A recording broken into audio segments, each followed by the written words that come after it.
Om Namo Bhagavate Vasudevaya. Om Namo Bhagavate Vasudevaya.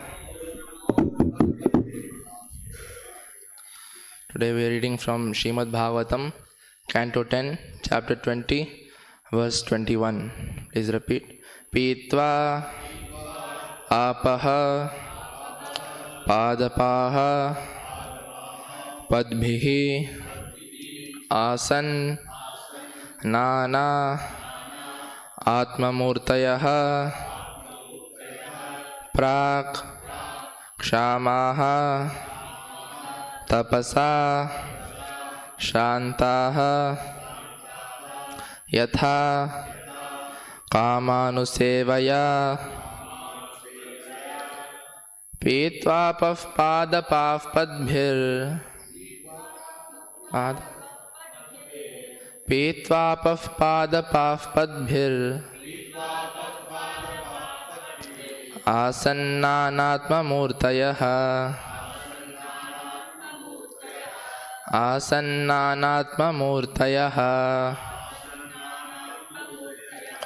prakshamaस्तपसा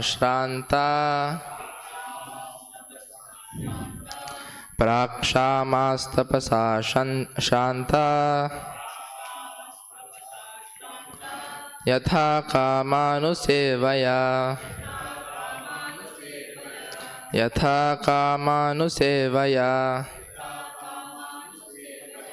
pitva padapav padbhir asannanatmamurtayah prakshamaस्तपसा shranta yatha kamanusevaya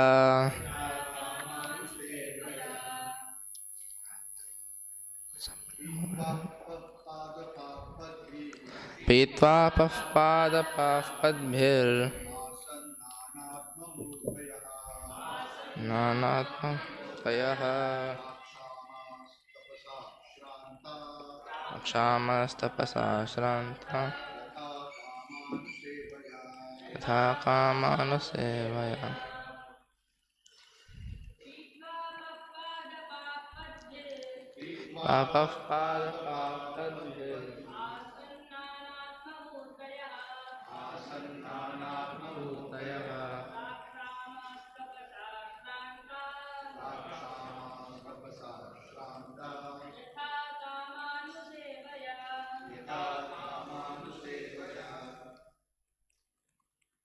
Mataji's.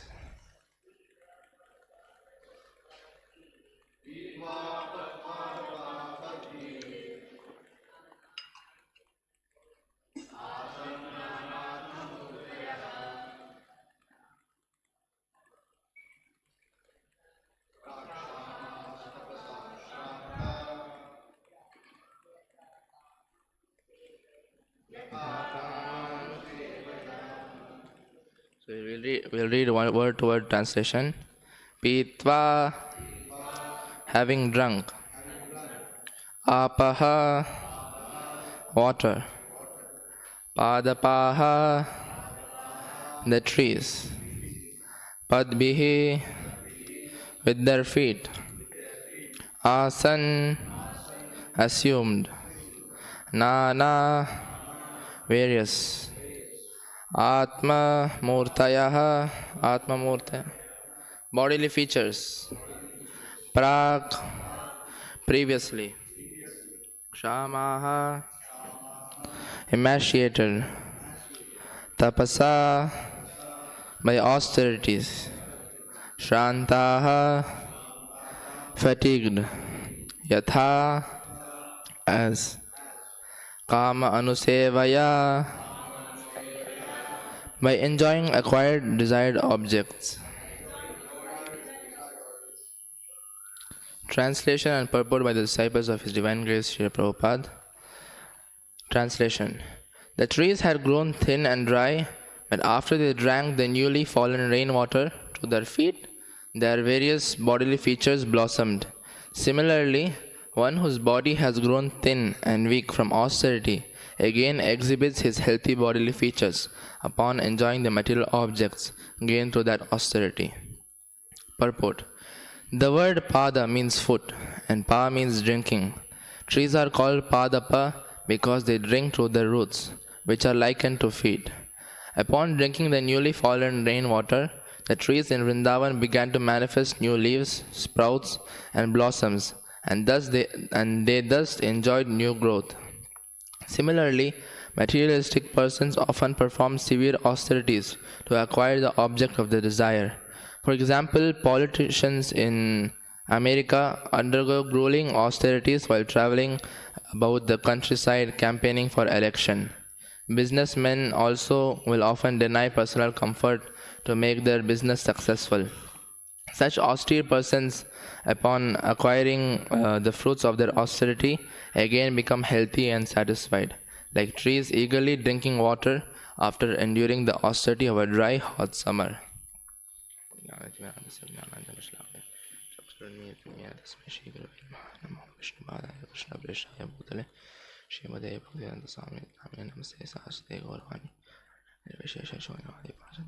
Jai Shri Krishna Chaitanya Prabhu Nityanand Shri Advaita Gadadhar श्रीवासादि Gaur भक्तवृंद.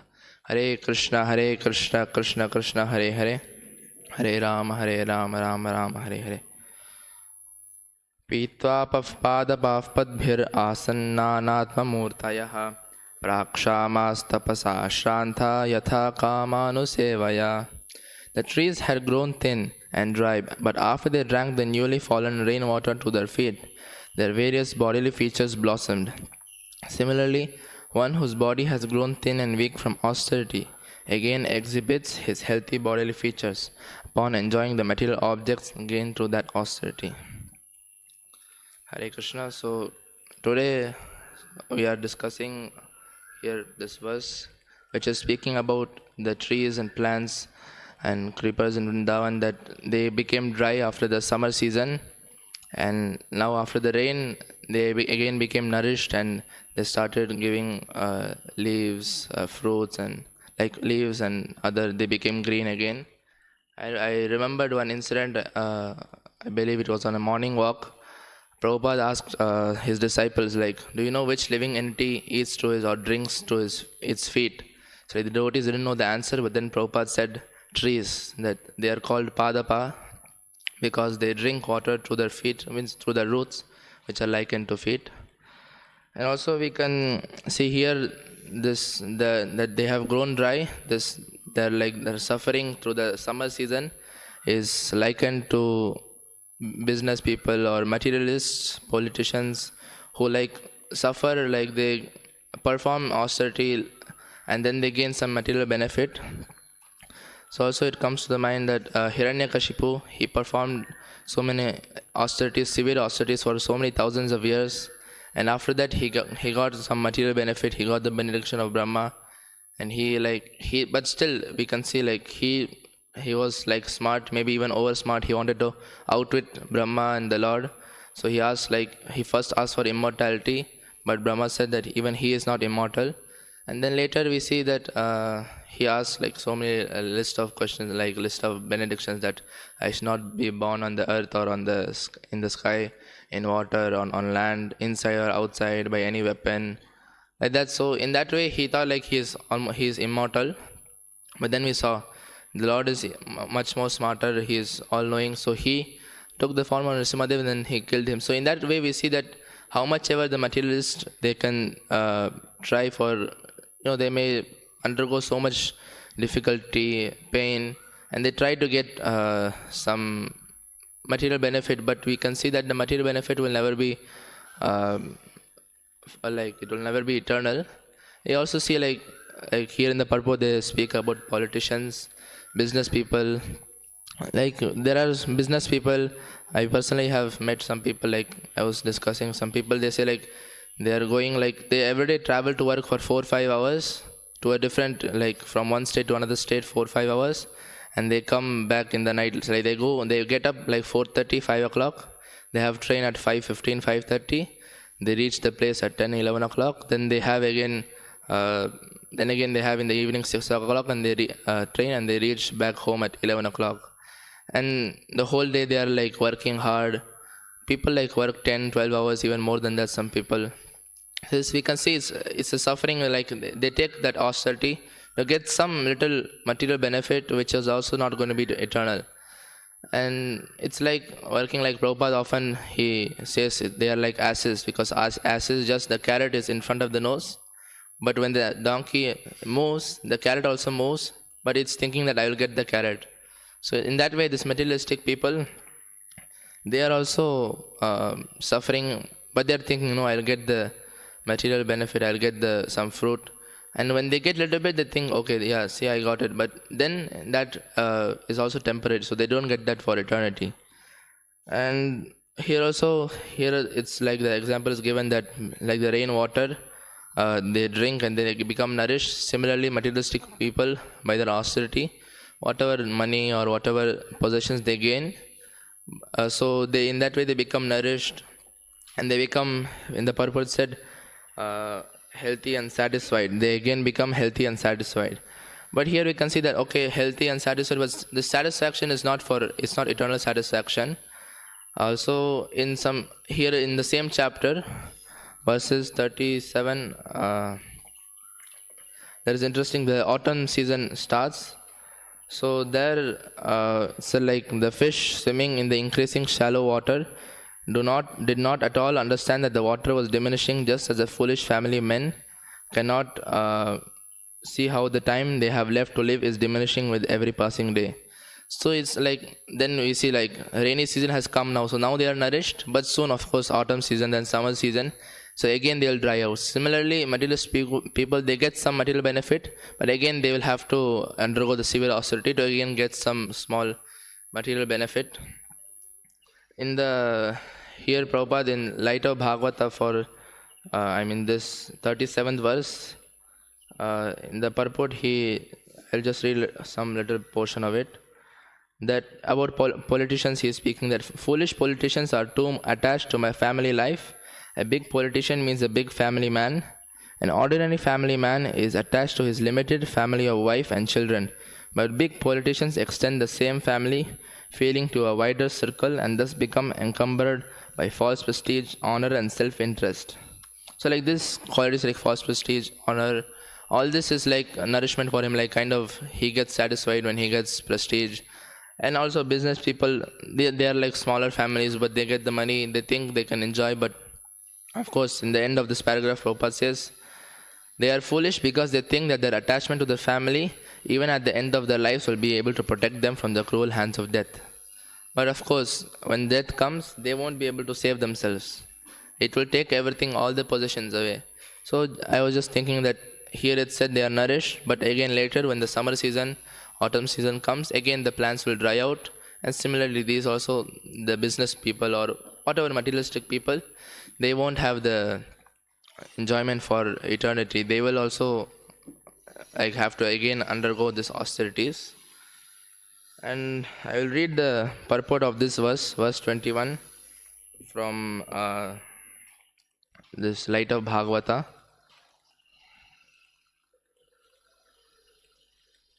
Translation: many plants and creepers that were almost dead during the months of April and May are now visible again in various forms, for they are nourished by the roots in the moist earth. These numberless plants and creepers resemble persons who dry up in severe penances for some material gain, but then achieve their objectives and become luxuriously fat, nourished by sense enjoyment. In the Bhagavad Gita, it is said that when the daytime of Brahma is over, the manifested creations of the universe all vanish, and after the end of Brahma's night, the creation is manifested again. Thus, the cosmic creation in its manifestation and non-manifestation resembles the creepers and plants that appear during the rainy season and gradually vanish when the season is over. Bhuta gramasya evayam bhutva bhutva praliyate ratragame vashafpartha prabhavatya haragame. Again and again, when Brahma's day arrives, all living entities come into being, and with the arrival of Brahma's night, they are helplessly annihilated. Bhagavad Gita, chapter 8, verse 19.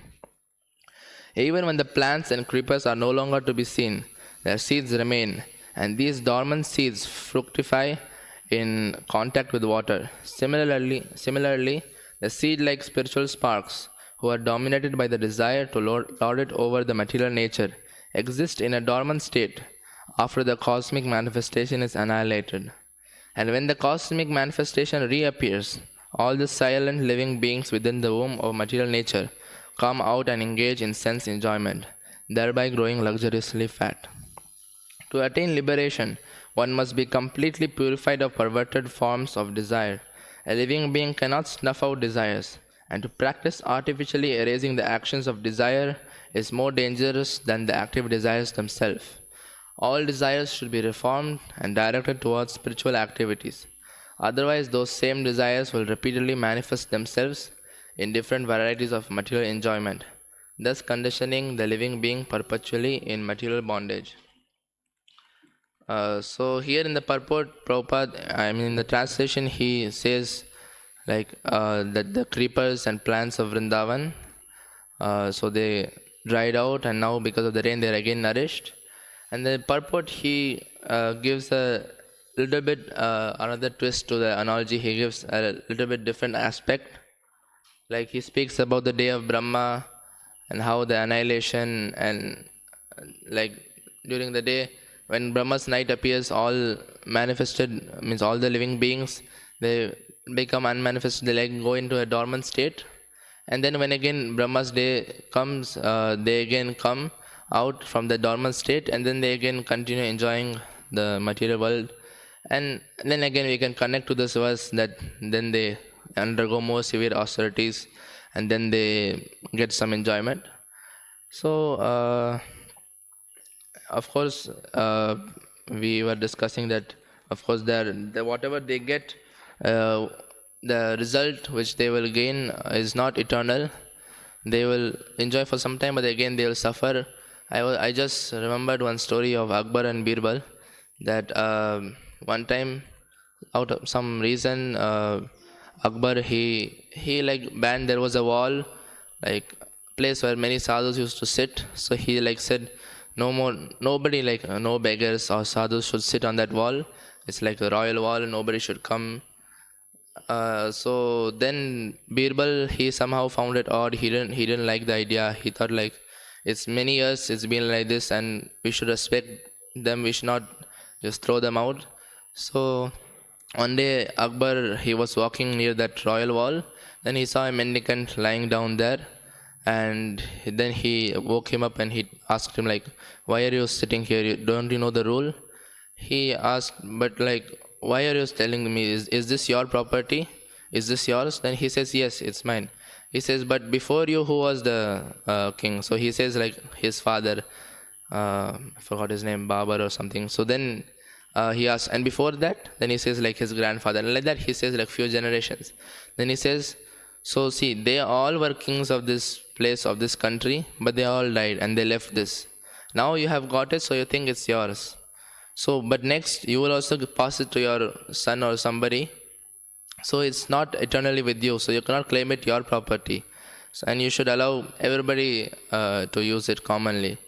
So, and after that, it was like Birbal, he was disguised as the mendicant. Then he removed his like fake mustache and everything.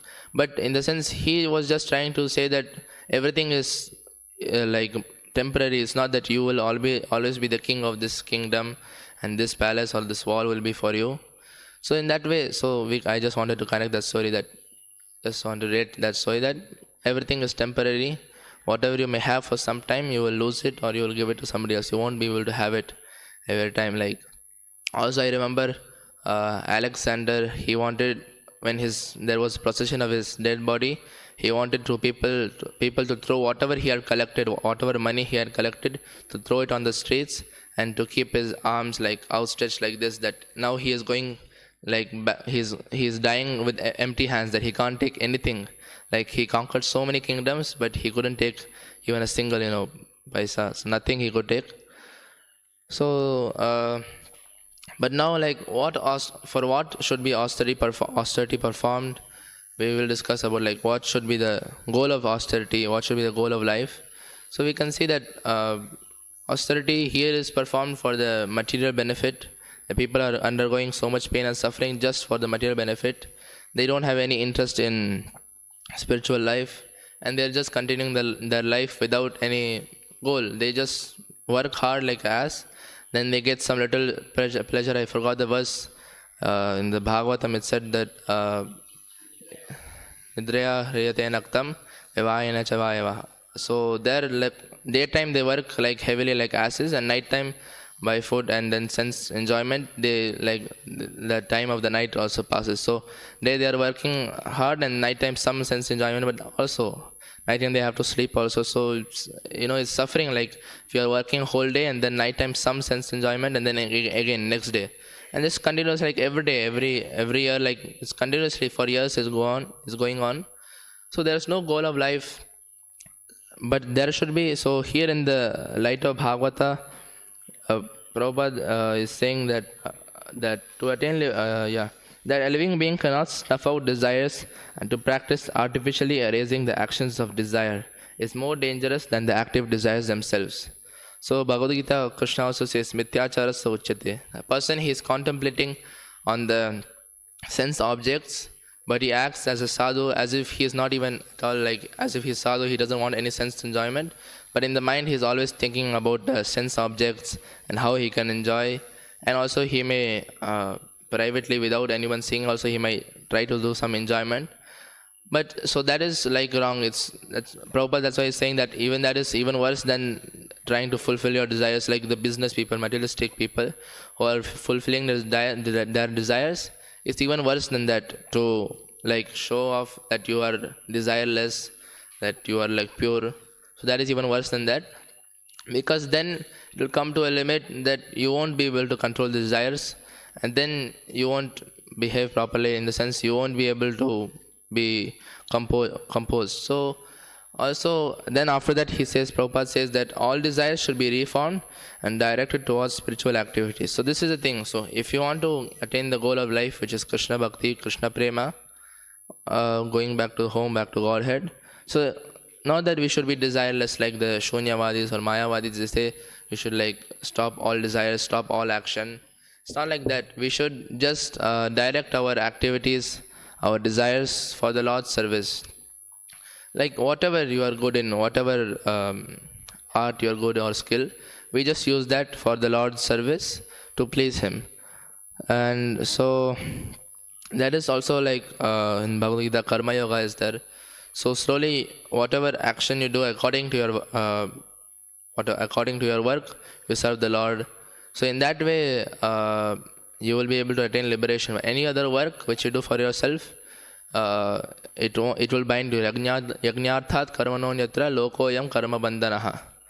Tadartham karma kaundeya mukta sangha samachara. So if you do work for yourself, you will be bound in the material world. But if you do for the Lord, the same work you do for the Lord, then you will attain liberation. So that should be the goal of life, not just do some blindly, just do austerity, suffer so much pain just for some material result which is temporary. It's just flickering, like happiness in the material world is flickering.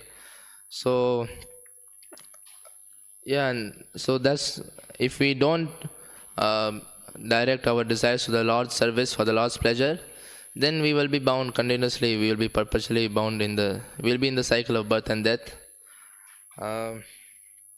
Example for this, like austerity, of course, Dhruva Maharaj, he first had a material motive, but after he worshipped Vishnu on the instructions of Narada Muni, he like got the process how to do it.